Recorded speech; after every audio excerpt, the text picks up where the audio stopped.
ఇకో Tejas world class electric bike అతి తక్కువ ధరలోనే. Good news ఏంటంటే చాలా తక్కువ మెయింటెనెన్స్ తో రన్ చేసుకోవచ్చు. ఒక్కసారి ఛార్జింగ్ చేస్తే 120 కిలోమీటర్లు వెళ్ళొచ్చు. House wife, students and me family members కి పర్ఫెక్ట్ సూటబుల్ ఎలక్ట్రిక్ వెహికల్ ఇకో తేజాస్. నమస్కారం. ఇప్పుడే ఈ తుంగభద్ర నదీ తీరాన రాజకోట లాంటి ఈ మహల్లోకి అడుగు పెట్టాను సార్. చాలా చూడచక్కగా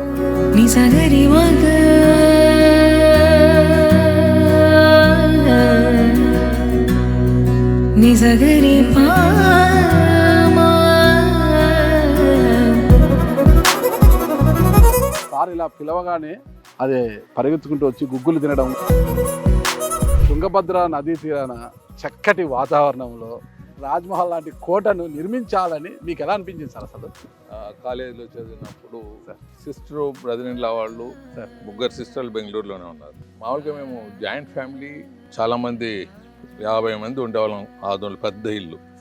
అంటే మా నాయన వాళ్ళు 6 మంది అన్నదమ్ములు. ఇంకా స్పెషలైజ్డ్ ఈచ్ సెక్టర్ ఇండస్ట్రియలిస్ట్, ఒకరేమో పాలిటీషియన్, ఎమ్మెల్యే, ఒక జిల్లా పరిషత్ చైర్మన్, ఇలా ఒక్కొక్కరు ఒక్కొక్క దాంట్లో స్పెషలైజ్డ్ అన్నమాట. అందరూ కలిస్తే 50 మంది ఇంట్లో ఉండేవాళ్ళం సార్. పెద్ద ఇంట్లో ఉండేవాళ్ళం సార్. సో పెద్ద ఇల్లు కాన్సెప్ట్ అనేది మైండ్లో ఆల్రెడీ ఉంది సార్. బెంగళూరు వెళ్ళినప్పుడు మా సిస్టర్ వాళ్ళు ఆ టైంలో బెంగళూరులో లాల్బాగో, విధాన్ సౌధ చూపించేవాళ్ళు. Okay sir, why you should not have this type of bungalow అని అట్లా మైండ్లో క్రియేట్ అయ్యి దాన్ని చిన్నగా తీసుకొని రావటం జరిగింది సార్. ఇట్లా ఇండ్లు పెద్ద ఉండొచ్చు, నాకన్నా పెద్ద ఉండొచ్చు, నాకన్నా చాలా పెద్దగా ఉండొచ్చు. బట్ వాళ్ళకి నది ఉండదు ఇంటి ముందు. నాకు ఇంటి ముందు నది, నార్త్ ఈస్ట్ ఫ్లో అవుతుంది, వాస్తుకు పర్ఫెక్ట్ గా ఉంటుంది. Probably that is one of the reason ఏమో నేను ఇక్కడ ఓటమని ఉండదు ఫ్రాక్షన్ లీడర్స్తో కానీ లేకపోతే ఎవరితో కానీ. ప్రాబ్లీ ఆ వాస్తు నిజమేమో. ఇక్కడ పళ్ళ మెరుగు అంటారు, ఇలా ట్రేడ్ యూనియన్ లీడర్స్ లో కానీ, గ్రూప్ లీడర్స్ లో కానీ, ఈ రాయలసీమలో తిరుగులేని వాడిగా ఒక ఫ్రెండ్లీగా, ఎమోషనల్గా ఇక్కడ బతకడం జరుగుతుండదు. రాయలసీమలో ఏంటి సార్, ఉమ్మడి తెలుగు రాష్ట్రాల్లో కూడా మీరు తెలియని వారు లేరు. మీరంటే అందరికీ కూడా సుపరిచితులే సార్. అంటే భారతదేశంలో ఏ హిందూ దేవాలయానికి వెళ్ళినా కూడా అక్కడ మీ చిత్రపటం ఒకటి ఉంటుంది, కొన్ని దేవాలయాల దగ్గర. అంటే సార్ ఎంత సంపాదించామనేది కాదు సార్, మనము పేదలకు కావచ్చు, అవసరమైన వారికి ఎంతవరకు ఖర్చు పెడతాము, ఖర్చు పెట్టగలం అనేది ఇక్కడ ప్రమాణించారు. అందరూ సంపాదిస్తారు సార్. అంటే జోబులో నుంచి 10 రూపాయలు తీసి ఖర్చు పెట్టడం కూడా గొప్పే సార్. ఆ విషయంలో టీజీ వెంకటేష్ గారి చేతికి ఎమ్మకలేదు అంటుంటారు సార్. ఫ్యాక్ట్ వచ్చి ఏమవుతుందంటే, it's hours is a poor country and Rayalaseema ఇది ది పూరెస్ట్ ప్లేస్. సో న్యాచురల్గా డబ్బు ఉండేవాడు ప్రభుత్వ పరంగా ఆదుకోవాలి, సొంతం కూడా ఆదుకోవాలి. Okay sir. ఇక్కడ నేను లైఫ్ కర్నూలులో 40 ఇయర్స్ బ్యాక్ స్టార్ట్ చేసినప్పుడు, 40 దగ్గర 50 ఇయర్స్ అయితే ఉంది. 50 ఇయర్స్ బ్యాక్ నేను కర్నూలులో లైఫ్ స్టార్ట్ చేసినప్పుడు, ఇండస్ట్రీస్ అవి పెట్టేది మొదలుపెట్టినప్పుడు టూరిస్ట్ ప్లేస్ ఇది సార్. అంతా స్లమ్ ఏరియా కర్నూలు అంటే. ఒకనప్పుడు ఒక రాజధాని ఉండేది కానీ it's totally slum area. So ఇక్కడ ఉండేది పరిస్థితులు బట్టి ఇది చూసి, సో వాళ్ళకు పెళ్ళిళ్ళు అనేదో ఇయర్లీ ఒక పెళ్ళిళ్ళు అనేది పెట్టి కార్యక్రమం, ఇప్పుడు 1 లక్ష వరకు ఇస్తున్నాను పెళ్ళిళ్ళు ఇయర్లీ. ఇలా ఒక్కొక్కటి ఎంకరేజ్మెంట్, వాళ్ళు బాగుండే వాళ్ళు ఉంటే ఉద్యోగం అవకాశం కల్పించడం. ఓకే. సో ఆ డేట్లో నేను పెట్టే డేట్లో వాళ్ళు ఎంతమంది వస్తే అంతమంది పెళ్ళిళ్ళు చేయటం ఆనవాయితీ. పెళ్లి చేసి 1 లక్ష రూపాయలు ఇస్తారు. ఆ పెళ్ళి 1 లక్ష రూపాయలు ఇద్దరికే కలిపి, బంగారువి క్యాష్ అంతా కలిపి. ఇప్పుడు అది తక్కువ అమౌంట్ కావచ్చు సార్. ఇప్పుడు ఆ పెళ్ళిళ్ళు అనేది తక్కువ ఖర్చు కనపడచ్చు జనాలకు.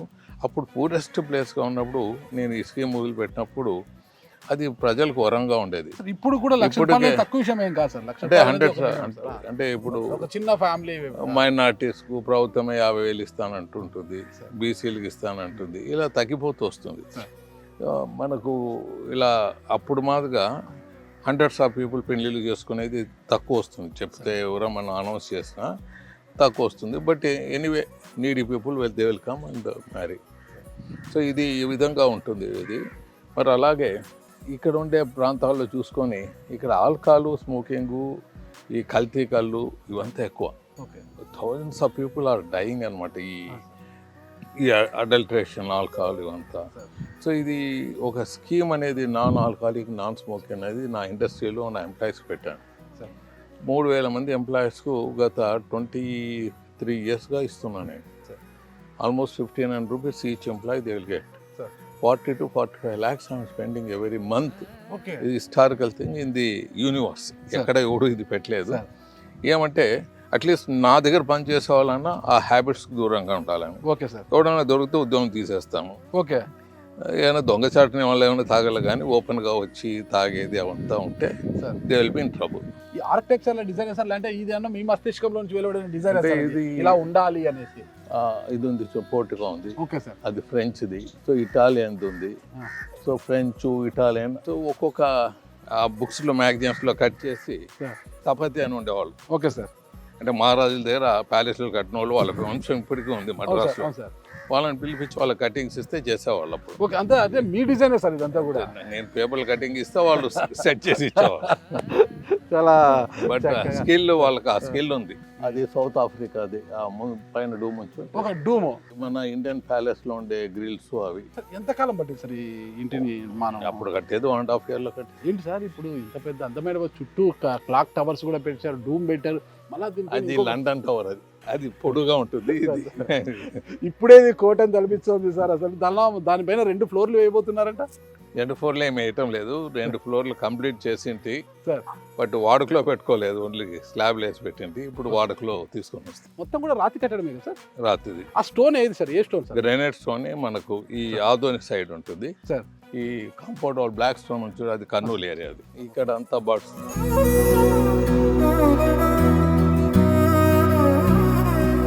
మీకు all different varieties of fruits ఉంటాయి ఇక్కడ మొత్తం కూడా సార్. మొత్తం వాక్ చేస్తుంటారు సార్ మీదంతా పొద్దున పొద్దున్న వాక్ చేస్తుంటాం. ఇది తుంగభద్ర రివర్.